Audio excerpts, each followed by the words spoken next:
The place: the modest and fictional Indiana town of Hawkins. The time: the early 80s. The show: the one you and everyone you know can't seem to stop talking and talking and talking about.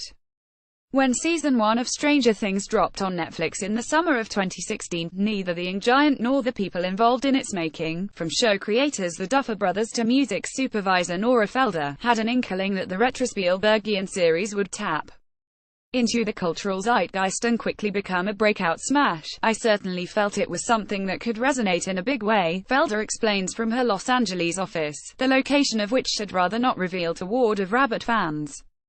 But international zeitgeist big. There's no way to predict that.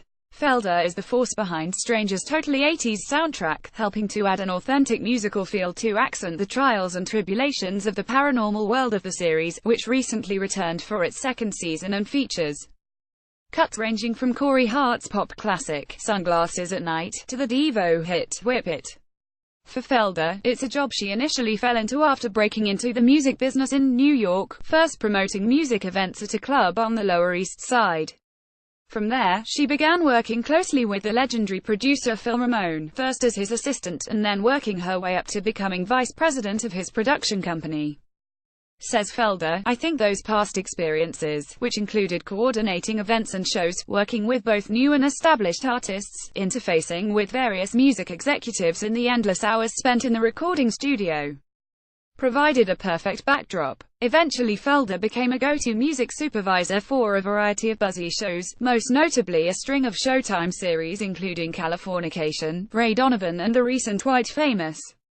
It's Felder's association with Stranger Things, however, that stands out among them as a show where its soundtrack is just as important, and well-known, as what's happening on screen.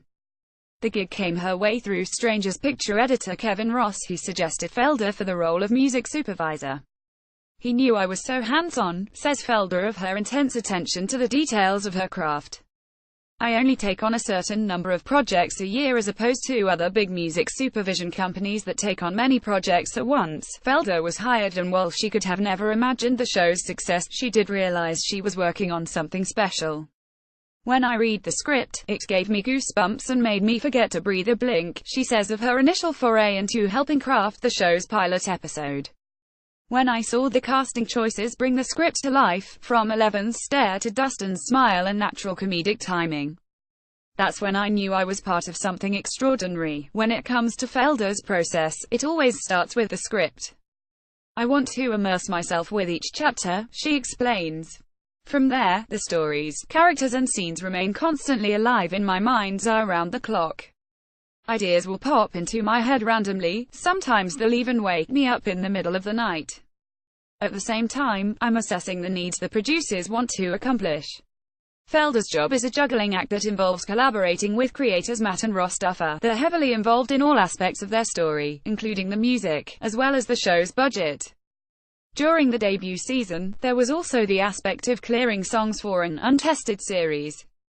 Sometimes with new shows it can be tricky, especially when you're trying to sell a story about monsters in an upside-down world, says Felder. But we were able to get everything we hoped for, so we didn't run into any problems other than keeping our budget, which is always tricky with any project. I also have great, long-standing relationships with many labels, publishers and managers, so I think it helps when you're a trusted source who gravitates toward quality work. The positive reaction to the show's debut caught the Stranger team so off guard. There were no plans to release a soundtrack aside from a score composed by Kyle Dixon and Michael Stein. For the show's sophomore season, 9 episodes in all, which took Felder a year to work on, Netflix via Sony Legacy is making up for the oversight with the release of a collection of tracks from season 1 and 2 on CD, vinyl, and, true to the spirit of the show, cassette. I think exciting is the key word here, Felder says of being in the middle of the Stranger phenomenon. When you love a project you're working on with a huge passion and it resonates on such a huge scale, it's just so darn thrilling and exciting.